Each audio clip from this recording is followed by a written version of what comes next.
A new analysis finds the number of hate crimes against Asian Americans in major cities rose nearly 150% in 2020 compared to the year before. According to California State University's Center for the Study of Hate and Extremism, there were 122 incidents in 16 of the nation's most populous cities. To put that into perspective, in 2020, the New York Police Department reported 28 hate crimes targeting Asians, compared that to just 3 incidents in 2019. Experts say law enforcement agencies vastly underreport these types of crimes, so the actual numbers are likely much higher. According to the nonprofit Stop AAPI Hate, there have been an estimated 2,800 incidents targeting Asians nationally in the past year. Activists have linked the recent wave of unprovoked violence to racist rhetoric surrounding the origins of COVID-19, language that was commonly used by the Trump administration. One of the activists fighting to draw more attention to the problem is Amanda Nguyen. In February, she posted a video on Instagram calling on the media to increase their coverage of rising anti-Asian racism. On Wednesday, a 64-year-old Vietnamese grandmother was assaulted in San Jose, and on the same day, a Filipino-American was slashed across the face on a subway in Manhattan. The mainstream media does not spotlight our stories enough. We matter, and racism is killing us. Cover our stories. Cover this man's story. Our community is being attacked, and we are dying to be heard. That video went viral, racking up over 3 million views in 24 hours. It has since sparked a national conversation.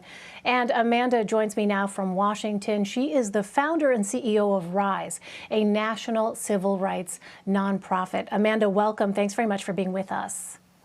Thank you so much for having me. So it has been now about a month since you posted that video on Instagram. What has the response been like, and have you sensed a change in the tone of conversations around this topic?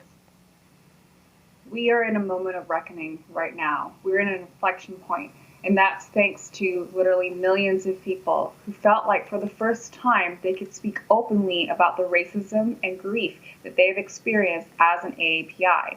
That's also thanks to the millions of people who in other communities decided to stand in solidarity.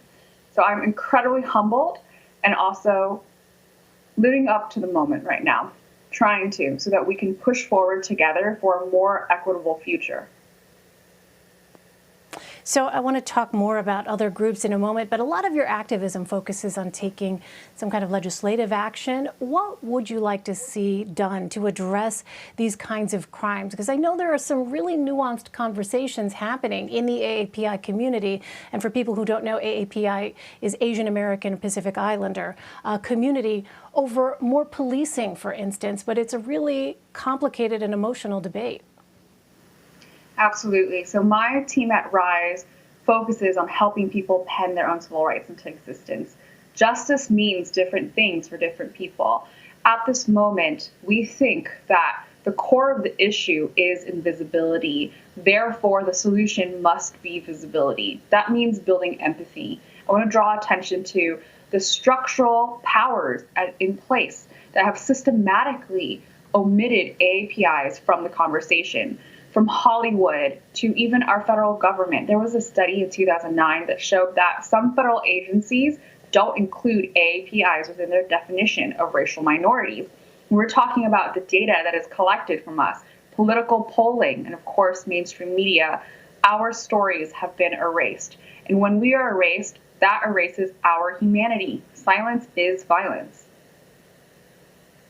And, you know, Amanda, you have joined forces with other Asian American social media influencers to have conversations about this campaign to stop Asian hate. Tell us more about that.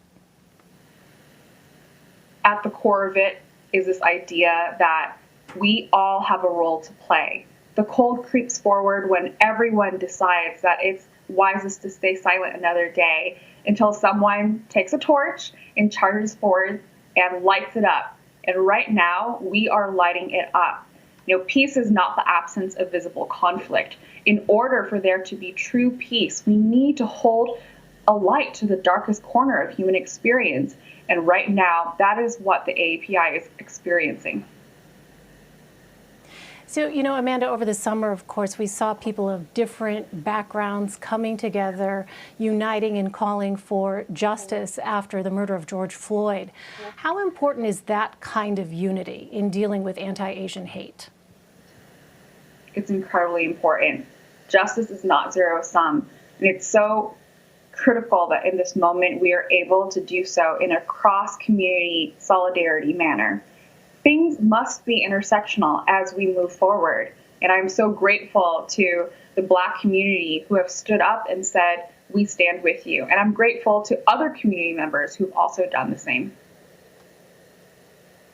So, it's interesting, Amanda. Yesterday we had Illinois Senator Tammy Duckworth on the program to discuss a variety of things, but this topic was one of them. And she, of course, is an American war veteran. She served in Iraq. She is of Asian descent, and she brought up the fact that even at this point in her life, she still gets asked the question as a sitting United States Senator, where are you from?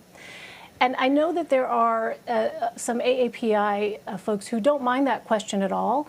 I also know for other AAPI people, that is a question that carries a lot of weight and feels very heavy. So for people who may not understand, for some folks who may be well-intentioned and genuinely trying to make a connection with their fellow human being, can you just talk about that? What are your thoughts on that? Thank you so much for bringing this up. At the core of the question is this idea that we don't belong. And it may seem innocent, but it plays to the fact that our history, our contributions, our grief as a community have been consistently omitted and consistently erased. We are Americans, and I call upon all elected leaders to denounce anti-Asian hate crime and also uplift AAPI voices. I think everyone has a role to play in that, not only elected officials. I also wonder, Amanda, just culturally, have there been barriers to the AAPI community not coming together to voice some of these concerns before this moment? Because as we know, long before the political rhetoric that we've heard in recent years, this sentiment, this anti-Asian sentiment, has been in this country. So, this is not a new thing, as so many others have pointed out. Have there been some cultural sort of influences characteristic of the AAPI community that have led to, as you say, an omission or an erasure of the AAPI voices? Yes, I want to talk about the model minority myth.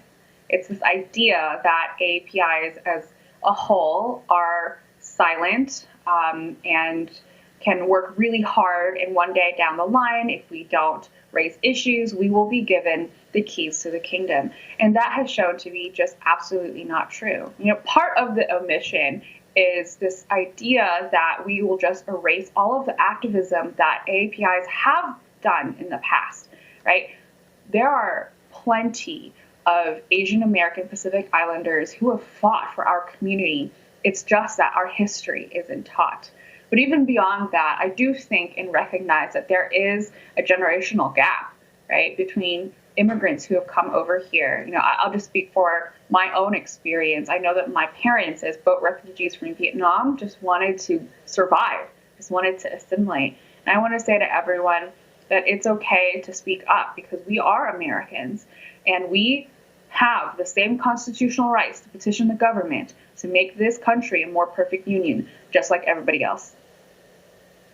We only have a couple of minutes left, but you mentioned history, and you have a very specific sort of ask with respect to the Biden administration, and in particular, Education Secretary Miguel Cardona. Tell us about that. I do. I want to know why I wasn't taught my own history. I want to know why the KKK targeted Vietnamese Americans in New Orleans, and I didn't find out about that until I had to watch a Netflix show on it. Right? I want to know why one of the largest lynchings in U.S. history against the AAPI community was never told in our history books. Why is it that it's only until our people are dying that we can finally come to this reckoning and say, oh, well, the problem here is because we haven't treated you as a part of this community before. We are Americans. We are dying to be heard. And that includes teaching us as part of American history in textbooks in schools across this country. Amanda Nguyen. Amanda, thanks very much for coming on and sharing your perspective. We really appreciate it. Thank you so much for having me.